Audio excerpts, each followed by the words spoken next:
अल्हम्दुलिल्लाहि रब्बिल आलमीन अस्सलातु वस्सलामु अला रसूलिहिल करीम।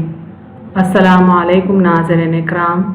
यसनल कुरान नाम के सासान तफसीर का लेसन नंबर 3.65 है, यानी तीसरे सूरे का लेसन नंबर 65 और थीम है सूरे आले इमरान आयत 96। टॉपिक्स कवर्ड इस तरह से हैं। सबसे पहले तिलावत, उसके बाद word by word and phrase by phrase translation, फिर तफसीर, आखिर में कुछ अहम नुकात, एक्नॉलेजमेंट और रेफरेंसेस। औज़ु बिल्लाहि मिनश शैतानिर रजीम, बिस्मिल्लाहिर रहमानिर रहीम।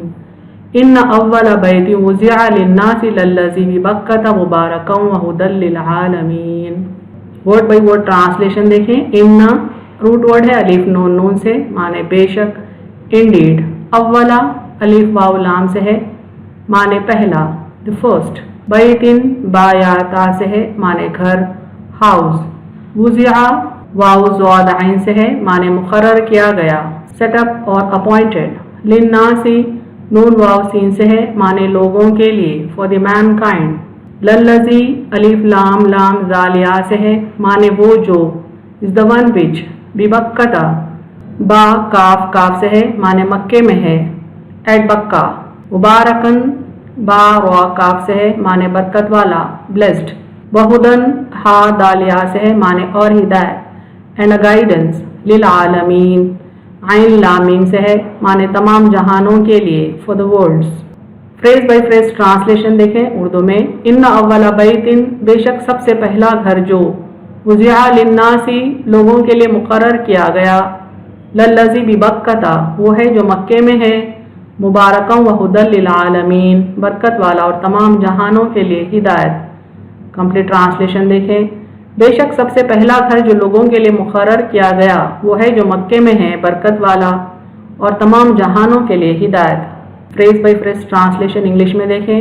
इन्ना अव्वला बैतिन, इंडीड द फर्स्ट हाउस, वुज़िआ लिन्नासी सेट अप फॉर मैनकाइंड, लल्लज़ी बिबक्कता is the one which is at Bakka, Mubarakan wa Hudal lil Alameen, blessed and a guidance for the worlds.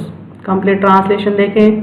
Indeed the first house set up for the mankind is the one which is at Bakka, blessed and a guidance for the worlds.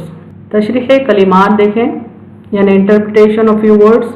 बैतिन root word बाया ता से है, माने रात का ठिकाना, रात का क़याम ब्यूता कहलाता है। बाद में लफ्ज़ बैत हर मस्कन और मकान के माना में इस्तेमाल होने लगा, यानी उसके जो ओरिजिनल मीनिंग है वो है बुयूता, लेकिन बाद में वक्त के साथ साथ ये लफ्ज़ हर एकोमोडेशन के लिए या घर के लिए इस्तेमाल होने लगा। बक्का यानी मक्का, कदीम ज़माने में शहर का नाम बक्का था, बाद में बा मीम से बदल गया, यानी कदीम दौर में, एंशंट इरा में मक्के को बक्का कहा जाता था, बाद में बा मीम से बदल गया और ये मक्का कहलाने लगा। कुरान ने कदीम लफ्ज़ इस्तेमाल फरमाकर खाने काबा की खदामत की तरफ लतीफ़ इशारा फरमाया है। कुरान में अल्लाह ताला मक्के के लिए लफ्ज़ बक्का इस्तेमाल इसलिए करते हैं ताकि ये बताएं कि खाने काबा ज़माने कदीम में तामीर हुआ है। बात फरमाते हैं कि मस्जिद हराम की जगह को बक्का और पूरे हरम को, जिसमें दूसरे घर भी शामिल हैं, मक्का कहा जाता है। लफ्ज़ बक्का दरअसल एक दूसरे वर्ड से डेराइव किया गया है जो कि है तबाक। इसके माने इसका सिनोनिम है अज़दहाम, यानी हुजूम, क्राउड। चूँकि वहाँ तवाफ के लिए लोगों का अज़दहाम रहता है, इसीलिए बक्का कहा गया है। क्राउड की सबब बहुत ज़्यादा वो मुकाम इबादत के लिए पॉपुलेटेड रहता है, इसीलिए उसको बक्का कहा जाता है। तफसीर आयत देखें। यहूदियों के एतराज़ात में एक एतराज़ ये भी था कि मोहम्मद सल्लल्लाहु अलैहि वसल्लम ने पिछले अंबिया के क़िबले यानी बैतुल मुक़द्दस को छोड़कर अपने लिए काबे को एक नया क़िबला बना लिया है। इस एतराज़ के जवाब में आयत नाजिल हुई कि सबसे पहला अल्लाह का घर और पहला क़िबला तो काबा है जो अंबिया का क़िबला रहा है। इन्ना अव्वला बैतिन वुज़िआ लिन्नासी लल्लज़ी बिबक्का, बेशक सबसे पहला घर जो लोगों के लिए मुकर्रर किया गया वो है जो मक्के में है। यानी यहूद के एतराज़ात में एक एतराज़ ये भी था कि मोहम्मद सल्लल्लाहु अलैहि वसल्लम बैतुल मुक़द्दस को छोड़कर खाने काबा को अपना क़िबला बनाते हैं। तो अल्लाह ताला जवाब देते हैं कि सबसे पहला घर जो इस ज़मीन पर बनाया गया दरअसल वो खाने काबा ही है और वो मक्के में है। इस्लामी रिवायत की रौ से सबसे पहले हज़रत आदम अलैहिस्सलाम ने इस घर की तामीर की। तूफ़ान नूह अलैहिस्सलाम के बाद इसका इन्हिदाम हो गया, यानी उसकी दीवारें गिर गईं। कुछ वक्त गुजरने के बाद उसको हज़रत इब्राहीम अलैहिस्सलाम ने दोबारा तामीर किया। یعنی قرآن اور احادیث سے یہ اطلاع ملتی ہے کہ کعبے کو سب سے پہلے نبی حضرت آدم علیہ السلام نے بنایا، لیکن طوفان نوح سے یہ گر گیا تھا، اس کی دیواریں منہدم ہو گئی تھیں۔ پھر سے اس کی بنیادوں کی تعمیر نو حضرت ابراہیم علیہ السلام نے کی اور اس پر دیواریں اٹھا کر کعبے کی تعمیر مکمل کی۔ سورہ بقرہ میں اس بات کا ذکر صراحت کے ساتھ موجود ہے کہ خانہ کعبہ کی تعمیر یعنی تعمیر نو حضرت ابراہیم علیہ السلام اور حضرت اسماعیل علیہ السلام نے کی۔ خانہ کعبہ حضرت ابراہیم علیہ السلام کی تعمیر سے پہلے بطور بیت اللہ موجود تھا، اس پر قرآن کی آیات سے استدلال کیا جا سکتا ہے۔ سورہ بقرہ میں اللہ تعالیٰ فرماتے ہیں وَإِذْ يَرْفَعُ إِبْرَاهِيمُ الْقَوَاعِدَ مِنَ الْبَيْتِ وَإِسْمَاعِيلُ، اور جب ابراہیم و اسماعیل اس گھر کی بنیادیں اٹھا رہے تھے۔ اس سے معلوم ہوتا ہے کہ بنیادوں کا وجود پہلے سے تھا۔ حضرت ابراہیم علیہ السلام بنیاد ڈال نہیں رہے تھے بلکہ موجودہ بنیادوں کی تعمیر نو کر رہے تھے، یعنی ان کو اوپر اٹھا رہے تھے، ان پر دیواروں کی تعمیر کر رہے تھے۔ یعنی یہ آیت ایک دلیل کے طور پر پیش کی جاتی ہے کہ بیت اللہ پہلے سے موجود تھا، اس کی فاؤنڈیشن یعنی اس کی بنیاد پہلے سے موجود تھی، اس کی تعمیر نو حضرت ابراہیم علیہ السلام اور حضرت اسماعیل علیہ السلام نے کی۔ قرآن سے ایک اور دلیل جو لی جاتی ہے کہ بیت اللہ اس وقت موجود تھا جب حضرت ابراہیم علیہ السلام، بی بی ہاجرہ علیہ السلام اور حضرت اسماعیل علیہ السلام کو مکہ لائے، اور جب اسماعیل علیہ السلام ایک شیر خوار بچے تھے اور انہیں ایک بنجر وادی مکہ میں اللہ کے حکم سے چھوڑ کر چلے گئے تھے۔ ربنا انی اسکنت من ذریتی بواد غیر ذی زرع عند بیتک المحرم، اے رب میرے، میں نے اپنی کچھ اولاد ایسے میدان میں بسائی ہے جہاں کھیتی نہیں، تیرے عزت والے گھر کے پاس۔ اس آیت سے معلوم ہوتا ہے کہ حضرت ابراہیم علیہ السلام جب حضرت اسماعیل علیہ السلام کو، جو کہ ایک طفل تھے یعنی شیرخوار بچے تھے، جس وقت سرزمین مکہ میں بسا رہے تھے، بیت اللہ اس وقت موجود تھا۔ یعنی یہ آیت بھی ایک دلیل ہے اس بات کی کہ جب ابراہیم علیہ السلام، بی بی ہاجرہ اور اسماعیل علیہ السلام کو لے کر مکے میں آئے، اس وقت اسماعیل علیہ السلام ایک شیرخوار بچے تھے، دودھ پیتے بچے تھے۔ ایسے حالت میں انہیں اللہ کے حکم سے ایک بنجر وادی میں ابراہیم علیہ السلام چھوڑ کر چلے گئے۔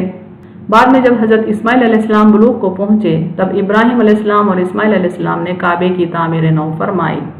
یعنی اسماعیل علیہ السلام بڑے ہونے کے بعد ابراہیم علیہ السلام نے ان کی مدد لی اور خانہ کعبہ کی تعمیر نو فرمائی۔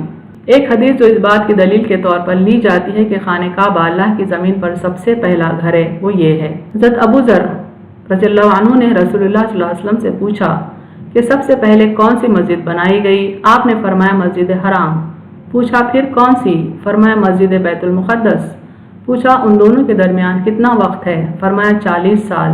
پوچھا پھر کون سی؟ آپ نے فرمایا جہاں کہیں نماز کا وقت آ جائے نماز پڑھ لیا کرو، ساری زمین مسجد ہے۔ اس حدیث سے یہ معلوم ہوتا ہے کہ خانہ کعبہ اور بیت المقدس کی تعمیر کے بیچ صرف 40 سال کا وقفہ ہے اور یہ دونوں اولین مساجد میں سے ہیں۔ یعنی بیت اللہ کی تعمیر تو حضرت آدم علیہ السلام نے کی، اور ممکن ہے کہ بیت المقدس کی تعمیر بھی 40 سال کے بعد آدم علیہ السلام نے کی یا ان کے اولاد نے کی ہے، اور یہ دونوں عمارتیں طوفان نوح میں منہدم ہو گئی تھیں۔ بعد میں بیت اللہ کی تعمیر نو ابراہیم علیہ السلام نے اپنے وقت میں اور بیت المقدس کی تعمیر نو حضرت سلیمان علیہ السلام نے اپنے وقت میں کی ہے، واللہ عالم۔ تورات میں بھی اس بات کا ذکر موجود ہے کہ حضرت ابراہیم علیہ السلام نے بیت ایل یعنی بیت اللہ کی تعمیر کی۔ یہودی اس سے بیت المقدس مراد لیتے ہیں، حالانکہ خود یہودیوں کے ہاں یہ بات یقینی مانی جاتی ہے کہ بیت المقدس کو حضرت ابراہیم علیہ السلام سے تقریباً 2500 برس بعد اور حضرت موسیٰ علیہ السلام سے 450 برس بعد حضرت سلیمان علیہ السلام نے تعمیر کیا، اور انہی کے زمانے میں اسے قبلہ قرار دیا گیا۔ یعنی بیت اللہ کی تعمیر کا ذکر تورات میں بھی آتا ہے، اس کو بیت ایل کہا گیا، اور یہ بھی کہا گیا تورات میں کہ اس کو حضرت ابراہیم علیہ السلام نے تعمیر کیا ہے۔ تو یہود اس بات کو بیت المقدس کی طرف منسوب کرتے ہیں، حالانکہ یہ جانتے ہیں پورے یقین کے ساتھ کہ بیت المقدس کی تعمیر حضرت سلیمان علیہ السلام نے کی ہے، جو حضرت ابراہیم علیہ السلام کے تقریباً 2500 برس کے بعد مبعوث ہوئے۔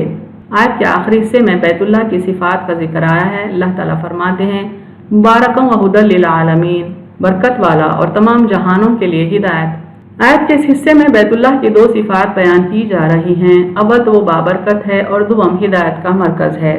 بیت اللہ بابرکت اس لیے ہے کہ دنیا کا مقدس ترین مقام ہونے کے سبب وہاں ہمیشہ نماز، طواف، سعی ہوتی ہے۔ हज और उम्रे के लिए लोग सारी दुनिया से उसकी तरफ रुख करते हैं और रमज़ान में भी लाखों रोज़ेदार यहाँ इबादत में मशगूल रहते हैं और एतिकाफ भी करते हैं। लिहाजा यहाँ अल्लाह की रहमतों और बरकतों का नुज़ूल किसी हाल यकीनी है। यानी अल्लाह ताला ने बैतुल्लाह को बरकत वाला मुकाम कहा है, चूँकि हज़ारों लाखों अफराद यहाँ पर अपनी इबादत अंजाम देते हैं। मस्जिद हराम की बरकतों का जिक्र कुरान के दूसरे मुकामात पर और अहादीस में भी आया है। मसलन हज़रत इब्राहीम अलैहिस्सलाम ने भी मस्जिद हराम के आसपास रहने वालों के हक़ में बरकतों की दुआ की है, जो अल्लाह ने कबूल फरमाई। वइज़ क़ाला इब्राहीम रब्बि इजअल हाज़ा बलदन आमिना वरज़ुक़ अहलहु मिनस समराति मन आमना मिनहुम बिल्लाहि वल यौमिल आखिर। और जब इब्राहीम ने कहा, ए मेरे रब, इसे अमन का शहर बना दे और उसके रहने वालों को फलों से रिस्क दे, जो कोई इनमें से अल्लाह और क़यामत के दिन पर ईमान लाए। यानी इब्राहीम अलैहिस्सलाम की दुआ है कि शहर को, यानी शहर मक्का को अमन का शहर बना दे। ज़ाहिर सी बात है कि ये बरकत वाला मुकाम है, लिहाजा यहाँ अमन होना चाहिए। और फिर आपने ये भी दुआ की कि वहाँ के रहने वालों को फलों से रिस्क दे, रिस्क पहुँचाए। मज़ीद आयत देखें, फ़जअल अफ़इदतम मिनन नासी तहवी इलैहिम वरज़ुक़हुम मिनस समरात। लिहाजा तू कुछ लोगों के दिल इनकी तरफ माइल कर दे और उन्हें फलों का रिस्क अता फरमा। चूँकि वादी मक्का एक बंजर वादी है, वहाँ पर फल की पैदावार होना नामुमकिन है। इसीलिए इब्राहीम अलैहिस्सलाम ने अल्लाह से दुआ की कि लोगों के दिलों में मक्के वालों के लिए रहम डाल दे, ताकि दूर दूर से इन तक फलों का रिस्क पहुँचे। सूरह क़सस में भी इस बात का जिक्र आया है, युह्यी इलैहि समरातु कुल्ली शै, जिसकी तरफ हर चीज़ के समरात खींचे चले आते हैं। एक हदीस के मुताबिक मस्जिद हराम में अदा की गई नमाज दूसरी आम मसाजिद में अदा की गई नमाज से 1 लाख गुना ज़्यादा सवाब रखती है। देखें ये हदीस का तर्जुमा। हज़रत जाबिर रज़ियल्लाहु अन्हु फरमाते हैं कि नबी अकरम सल्लल्लाहु अलैहि वसल्लम ने फरमाया, मस्जिद हराम के अलावा बाकी तमाम मसाजिद की निस्बत मेरी मस्जिद में एक नमाज का सवाब 1000 नमाजों से अफजल है, और मस्जिद हराम में नमाज का सवाब 1 लाख नमाजों के सवाब के बराबर है। इस हदीस से भी ये बात साबित है कि मस्जिद हराम बरकत वाली मस्जिद है, चूँकि मस्जिद हराम की नमाज आम नमाजों से 1 लाख गुना ज़्यादा अफजल है। लिहाजा ये खुद इस बात की दलील है कि मस्जिद हराम बरकत वाली मस्जिद है। आयत 96 जो अंडर फोकस है, उसका आखिरी हिस्सा है वह हुदल लिल आलमीन, और आलमीन के लिए हिदायत है। बैतुल्लाह सारे जहां वालों के लिए हिदायत का मरकज़ अव्वल दिन से ही रहा है। ये घर हज़रत आदम अलैहिस्सलाम से लेकर हमारे नबी मोहम्मद सल्लल्लाहु अलैहि वसल्लम तक और फिर क़यामत तक के लिए बारगाह तक़र्रुब इलाही और महल इबादत खुदाबंदी रहा है और रहेगा। यानी हज़रत आदम अलैहिस्सलाम से लेकर मोहम्मद सल्लल्लाहु अलैहि वसल्लम तक और फिर क़यामत तक ये मुकाम अल्लाह का तक़र्रुब हासिल करने का मुकाम है। यहाँ से दावत तौहीद की इब्तिदा हुई और हिजरत इब्राहीमी की इंतहा। ये जगह मोहम्मद सल्लल्लाहु अलैहि वसल्लम का पैदाइशी मुकाम ही नहीं है, बल्कि वही इलाही का महल नुज़ूल है।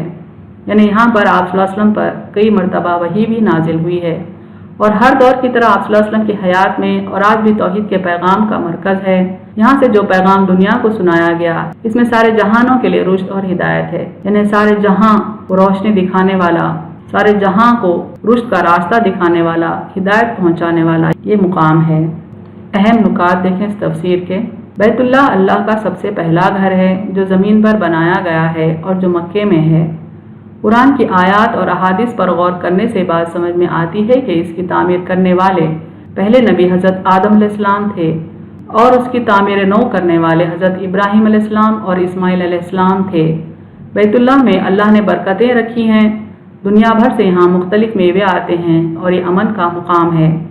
और यहाँ की एक नमाज दूसरे आम मसाजिद के मुकाबिल 1 लाख गुना ज़्यादा सवाब रखती है। हर दौर में शहर मक्का और मस्जिद हराम दुनिया वालों के लिए रुश्द व हिदायत का मरकज़ रहे हैं। वाखिरु दावाना अनिल हम्दुलिल्लाहि रब्बिल आलमीन।